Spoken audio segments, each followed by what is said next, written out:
All right, welcome back again. So this is going to be fun. We're going to take our knowledge of Objective-C from like the Objective-C playgrounds, and we're going to take our tic-tac-toe Swift app, like the entire app, and we're going to re-implement just the model in Objective-C. So we're actually going to leave the view, which is the storyboard. That's the same as we did with like color sliders and scorekeeper. But this time we're going to also leave the controller in Swift. And then we're going to change just the model to Objective-C, and we're going to show how you can call Objective-C from Swift. It's really crazy that works out slick, and it's still new enough to me that it's still kind of fun, right? So what we're going to do this time is we're going to create a tic-tac-toe game in Objective-C. We're going to stub out all those methods. We're going to think about what we need for public methods, and we're just going to kind of get things ready so that we can use Objective-C from Swift. So in order to make this happen, what you're going to need to do is you're going to need to open your Swift tic-tac-toe universal app. Now, I would rather you use your own because that's just kind of more fun. But actually, if you look into the repo that you've got, I've given you a copy just in case you've misplaced yours or you did some weird things with yours. I've given you a copy of the Swift tic-tac-toe app. So if you want to, you can just open it up, and what it'll do is it'll open in Xcode. It probably won't look like this when you first open it. But just go ahead and run it and make sure it works, either running your own version or the version that I've given you. Obviously, if you take the version that I've given you, it should work. But just go ahead and run it, make sure it works. You could run it on iPad, and you could run it on various iOS or iPhone devices. But to be honest, if it works on one, you're probably in good shape. So just kind of make sure that's ready to go. Note that that does use Swift all the way through, right? So it uses Swift for the model, it uses Swift for the controller, and then, of course, the storyboard is neither. And what we're going to do is we're going to remake just the model in Objective-C. So what we're going to do is we're going to think about what communication needs to happen between these two things. So, I mean, you can play the game and you can think about it. So obviously you need to be able to do a new game, so you need to create a new model object. That one's pretty obvious. You also need to be able to tell the model object that I've just pressed a square, so that's passing information from the user clicks to the model. And then the things you need to get out of the model is you need to get this game string at the top. You also need to know what mark type is available for each index in the game, right? So those are kind of the four tasks. So 2 things coming in and 2 things coming out. So that's what we need to re-implement in Objective-C. How did we do it in Swift? So what we did in Swift is we created the new game just by creating a new object. So we just had to have an initializer function, so a constructor. And then for pressing square, we just made a function where you just passed in an int and just kind of informed the model that, hey, a change just happened. Getting the 2 things out were a bit sneaky. So we made their properties that were public, and then they were both basically enums. And their enums were backed by strings, which is something we can't really do in Objective-C. So we're going to have to do this different, right? We're actually just going to do this by making 2 new methods. So we're going to make one method for getting the game string. So we want a string for what the state of the game is. And then we're also just going to make another method for like, here's what index I want to know, tell me the mark type. So we're just going to make those with 2 methods. So that will be a little different. But this is kind of the basic plan of what we're doing. So to start things off, what I want you to do is I want you to break your perfectly functional app. So the best way to break it is just to right-click on the model object, so tic-tac-toe game.swift, and just delete it, right? Move it to trash. It's gone. This will, of course, make your game very non-functional, and in fact, it'll show syntax errors anywhere you've tried to use tic-tac-toe game. So here's where we created a game initially. Here's where they press the new game button. This one's press square, and then an update view where you're getting the game string, and then when you're getting what mark type it was, right? So those are the 4 places of interaction are all syntax errors. So what we're going to do instead is we're going to create a new file that's going to be an iOS Cocoa Touch class called tic-tac-toe game. Tic-tac-toe game is going to be an NS object subclass. So NS object was the default for me. Maybe it was for you as well. And we want it to be Objective-C. So those things look good, so we'll just go ahead and hit next. You can save it in the default location, that's fine. The next question you get asked is, do you want to make a bridging header? Very much yes, we do want to make a bridging header this time. And bridging headers are for if you have Swift code and you want to be calling like your Objective-C code, which is exactly what we're doing here. Our view controller is going to be calling in. We need a bridging header, so I'm going to say yes to that. The bridging header, by the way, is actually very easy. Actually, the line that needs to go in the bridging header, I can see right here in my tictactoe.m file, and that's just import tictactoegame.h. This is essentially like a header for like all of Swift, so Swift needs to use this. And just by putting this in here, the processor does things for you behind the hood, which is pretty neat. So now we've got a tic-tac-toe game. You can see there's nothing in here on it. But interestingly enough, if you were to go back to the view controller, we've actually fixed some of our problems, which is cool. Looks like mine is not fully updating. I'm going to hit Control-R just to make it fully update. And so you can see that you still can't call press square because we haven't written that yet. You can't get things out yet because we haven't written those yet. But you'll notice that this one is now syntax error free, and that's because we've set up the bridging header. We've got a file called tic-tac-toe game, and this particular constructor didn't receive any parameters, and you get an it for free, right? So there's actually no errors on that. Now, it won't work, but you can see that it's kind of neat that those errors went away. So what we're going to do is we're going to go into the .h file, so we're going to only play in the .h file on this video, and we're going to actually make all of those errors go away, and we will have to make some modifications to Swift. But we've got those 4 tasks we want to do. Now what I'm going to do, just to make it more interesting for me, is I actually have like the playground open of the Swift tic-tac-toe game, and I'm just going to kind of copy it over as I port code from one to another. So one thing I'm going to have to do in my tic-tac-toe .h file, make sure you're in the .h, is I'm going to have to re-implement these enums, right?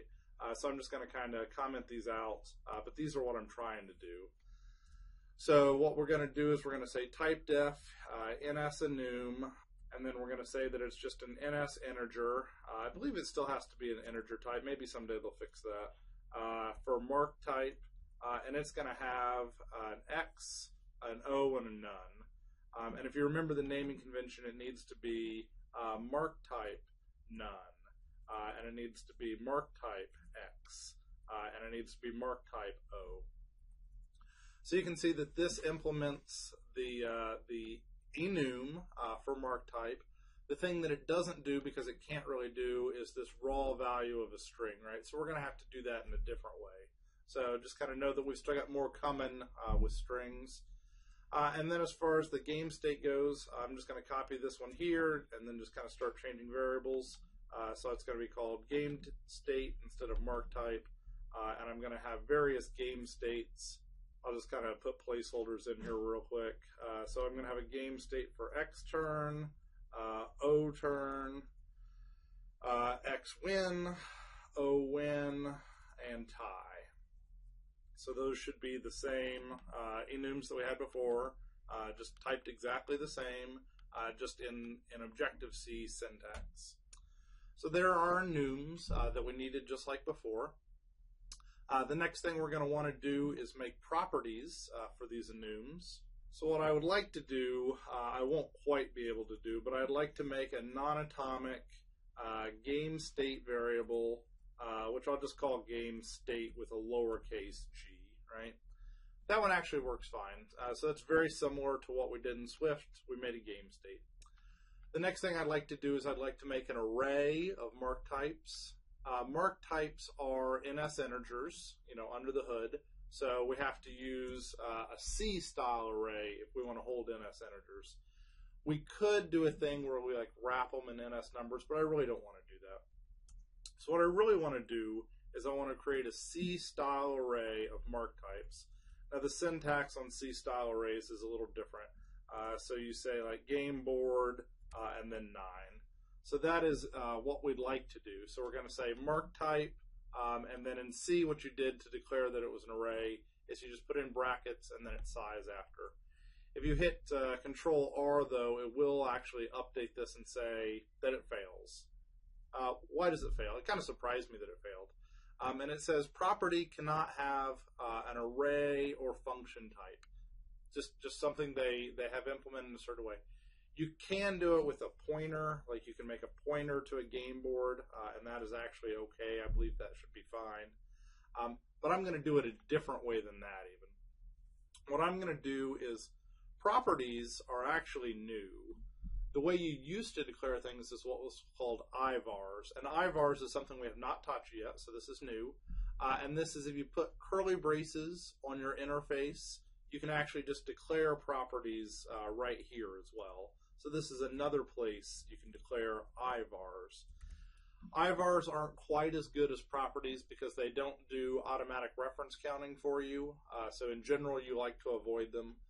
And they also don't make getters and setters for you automatically. So I don't like IVARs, but this is a time where I need an IVAR, so I'm going to use it, right? And it's pretty simple. It's just a variable that we can use. You do not say self-dot in front of it. You just use the variable. But to be honest, it won't work that much differently. So this is another way you can make instance variables. It's just not as good as properties, but we need it here. Other things we're going to have to add is we want to implement the pressed square. So we're going to say pressed square. And then it's going to need to receive an index, which I'm going to choose to make an NS integer, and I'll call that variable index. You can see that this is very similar to what Swift did. Whenever you have an int in Swift, it needs to be NS integer over in Objective-C. So that's very similar to what we did before. We are going to have to add 2 additional methods, though, to make up for the fact that our enums don't have raw values. And I'm going to pick names for those. So I'm going to call the first one the one that gets the game string. So it's going to return an NS string. And I'm just going to call it get game state string. And that's all it really needs to do. And then the other one is going to return a mark type.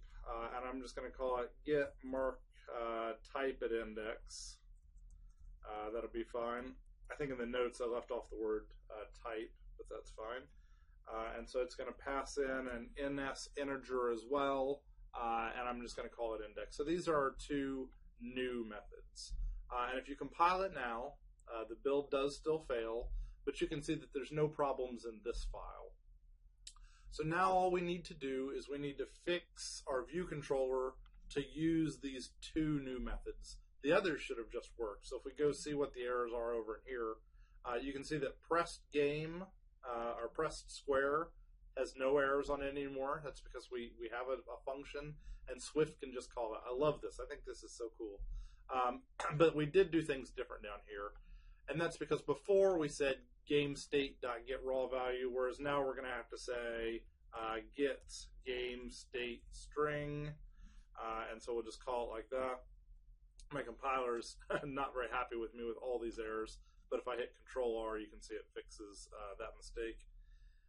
The one below here is the same, so instead of saying game state.raw value, we're just going to have to use our method, which was called get game state string. Very similar problem here, so we're going to say instead of game board, we're going to say get mark type. My lack of auto-completion here is really bothering me. I wonder if closing Xcode and opening it back up would fix the problem. I'm going to try it. Yep, there we go. So I don't know why that was necessary at all, but once I closed and opened Xcode, my code completion came back again. So I can see that if I start typing get mark type, it actually auto-completes the rest. So it just says get mark type at index, and then I can pass in the index, which I of course deleted, but it was button.tag. So just like that, what we've done is we've fixed all of our errors in Swift. And again, I just think this is so cool that you can call Objective-C code from Swift with as little as saying that there's a bridging header, and these things work. I'm sure there's lots of little caveats if you start doing complex things, but you can see that these simple things that we're doing, they work just fine. Now, if you tried to run the game right now, it would not do very well. it would eventually crash, right? Because we've promised these methods in the .h that we have not yet written, and that is actually expected, right? All right, so this video has gone on long enough. You can see that we've got this interface that's ready to go. We just really need to do some implementation for it, which we'll push to a later video. All right, see you next time.